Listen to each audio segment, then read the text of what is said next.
Hello viewers, welcome back to our channel. இன்றைக்கி நம்ம இந்த வீடியோவில் இட்லி தோசை சப்பாத்திக்கான ஒரு நான்வெஜ் சைடிஷ், நல்ல காரசாரமான ஒரு சைடிஷ் பார்க்க போகிறோம். ஈரல் கிரேவி ஃப்ரெண்ட்ஸ். வாங்க எப்படி செய்யலான்னு வீடியோக்குள்ளே போய் பார்க்கலாம். அதுக்கு முன்னாடி நம்ம சேனலில் புதுசாக பார்க்குற வியூவர்ஸ் இருந்தீங்கன்னா நம்ம சேனலை சப்ஸ்கிரைப் பண்ணிக்கோங்க. கூட இருக்கிற பெல் ஐக்கானையும் கிளிக் பண்ணிக்கோங்க. நம்ம போடுற வீடியோஸ் உங்கள் நோட்டிஃபிகேஷனுக்கு வரும். நீங்கள் அதை பார்த்து என்ஜாய் பண்ணலாம். வாங்க ஃப்ரெண்ட்ஸ், வீடியோக்குள்ளே போகலாம். ஈரல் கிரேவி செய்கிறதுக்கு தேவையான திங்ஸ் எடுத்து வச்சுக்கலாம். சோம்பு, பட்டை, ஏலக்காய், கிராம்பு, இலை, அன்னாசிப்பூ. இது வறுத்து அரைக்கிறதுக்கு தேவையான திங்ஸு. 1 ஸ்பூன் மல்லி, 1 ஸ்பூன் மிளகு, 1 ஸ்பூன் ஜீரகம். இந்த திங்ஸ் எல்லாம் எடுத்து வச்சுக்கலாம். வெங்காயம், தக்காளி, 2 பச்சை மிளகா, இஞ்சி பூண்டு பேஸ்ட்டு ஒரு 3 ஸ்பூன், 1/4 கிலோ ஈரல். வாங்க எப்படி செய்யலான்னு பார்க்கலாம். இப்போ வறுக்க வேண்டிய பொருளை எடுத்துக்கலாம். எண்ணெய் விடாமல் வறுக்கணும். ஸோ மிளகு, மல்லி, சீரகம் இது 3ஐயும் நம்ம தனித்தனியாக வறுத்து ஆற வச்சு அப்புறமா அரைச்சிக்கலாம். வறுக்க வேண்டிய பொருள் எல்லாம் லைட்டாக ரோஸ்டடாக வறுத்தா போதும், ரொம்ப கருக விட்டுறக்கூடாது. இப்போ மல்லி வறுத்தாச்சு. அடுத்து மிளகு எடுத்து வறுத்துக்கலாம். உங்களுக்கு காரம் அதிகமாக வேணும் அப்படின்னா இன்னும் கூட நீங்கள் 1 ஸ்பூன் மிளகு எக்ஸ்ட்ராவே போட்டுக்கலாம். நெக்ஸ்ட்டு ஜீரகம் வறுத்துக்கலாம். லைட்டாக ரோஸ்டட் ஆனாலே போதும். இந்த 3 பொருளையும் நல்லா வறுத்தாச்சு. இது நல்லா ஆறுனதுக்கப்புறம் நம்ம மிக்சியில் அரைச்சி எடுத்து வச்சுக்கலாம். இதை நான்வெஜ்ஜுக்கு மட்டும் இல்லை, நம்ம செய்கிற வெஜிடேரியன் பொரியலுக்கு கூட நம்ம யூஸ் பண்ணிக்கலாம். இப்போ ஈரல் செய்கிறதுக்கு ஒரு பாத்திரத்தில் எண்ணெய் விட்டுருக்கேன். இப்போ நம்ம தாளிக்கிறதுக்கு தேவையான ஸ்பைசஸ் எடுத்துக்கலாம். சோம்பு, பட்டை, இலை, அன்னாசிப்பூ, ஏலக்காய், கிராம்பு இதெல்லாம் எடுத்து வச்சுருக்கிறேன். இதெல்லாம் 1 பை 1 போட்டு பொரிஞ்சிடட்டும். நெக்ஸ்ட்டு எடுத்து வச்சுருக்கிற பச்சை மிளகாவை ஆட் பண்ணிக்கலாம். பச்சை மிளகாய் எண்ணெயிலே கொஞ்சம் வதங்கினதுக்கப்புறம் நம்ம கட் பண்ணி வச்சுருக்கிற வெங்காயத்தையும் அதில் சேர்த்துக்கலாம். வெங்காயம் சேர்த்ததுக்கப்புறம் நல்லா வதங்கணும்.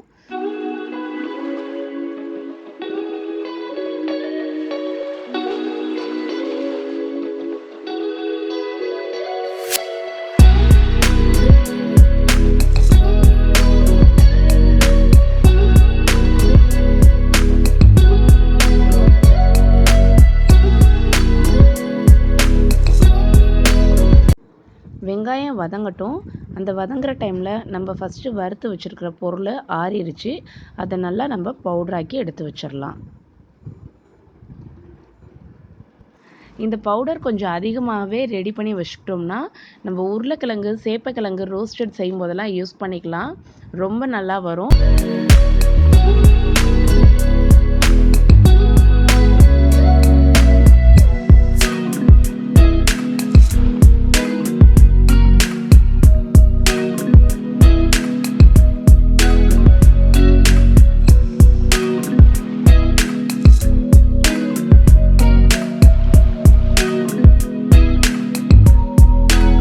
வெங்காயம் வதங்கிடுச்சு. இப்போ நம்ம எடுத்து வச்சுருக்கிற ஈரலையும் இதோட சேர்த்துக்கலாம். நான் 1/4 கிலோ ஈரல் எடுத்து வச்சுருக்கிறேன், அதை இதோட சேர்த்துக்கிறேன். தக்காளி இப்போ சேர்க்க போகிறதில்ல. வெங்காயம் வதங்கினதுக்கப்புறம் ஈரல் சேர்த்துட்டு இஞ்சி பூண்டு பேஸ்ட்டு சேர்த்துட்டு அதுக்கப்புறமா நம்ம தக்காளி ஆட் பண்ணிக்கலாம். ஈரல் சேர்த்து ஒரு 2 நிமிஷம் வதங்கினதுக்கப்புறம் நம்ம அரைச்சி வச்சுருக்க இஞ்சி பூண்டு பேஸ்ட்டை அதோட சேர்த்துக்கலாம்.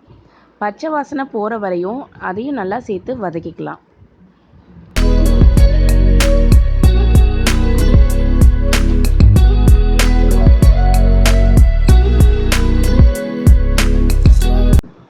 அடுத்து கொஞ்சம் மஞ்சள் பொடி சேர்த்துக்குவோம். மஞ்சள் பொடி சேர்த்து நல்லா வதக்கினதுக்கப்புறம் நம்ம கட் பண்ணி வச்சுருக்கிற தக்காளியும் அதோடு சேர்த்துக்கலாம். தேவையான அளவு உப்பும் சேர்த்துட்டு அதை நல்லா வதக்கி விட்டுக்கலாம்.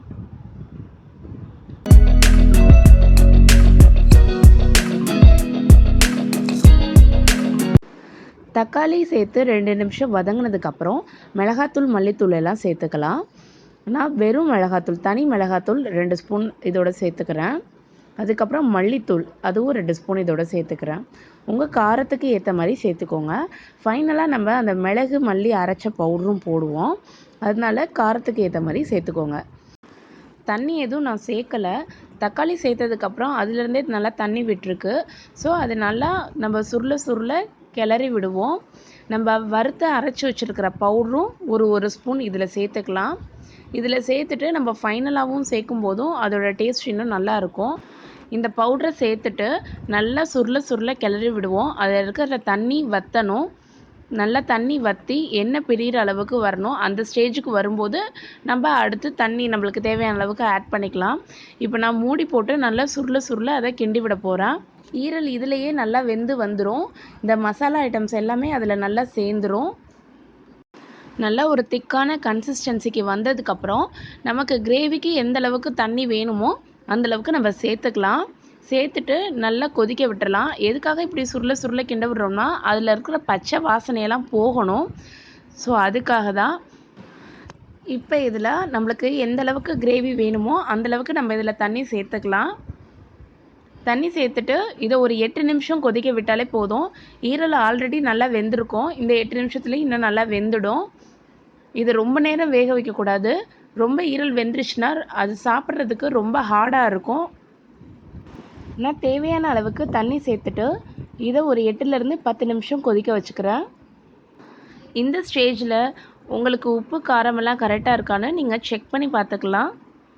இது இப்போ 10 நிமிஷம் கொதிக்கட்டும். நல்லா மூடி போட்டு கொதிக்க விட்டுருவோம். இப்போ நல்லா கொதித்து வந்துருச்சு.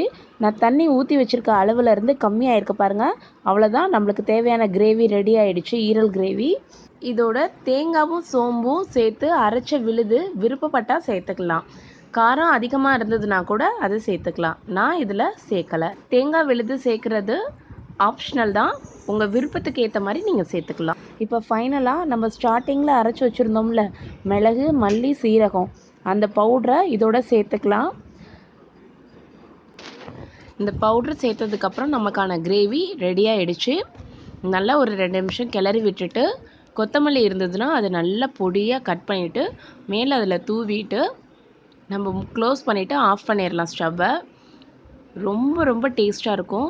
சப்பாத்தி, தோசை, இட்லிக்கெல்லாம் இது ரொம்ப ஆப்டாக இருக்கும். நீங்கள் ட்ரை பண்ணி பாருங்கள். ட்ரை பண்ணிவிட்டு உங்களுக்கான கிரேவி எப்படி வந்திருந்ததுன்னு கமெண்ட் பண்ணுங்கள். இதே மெத்தடில் நம்ம மஷ்ரூம் கிரேவியும் செய்யலாம்.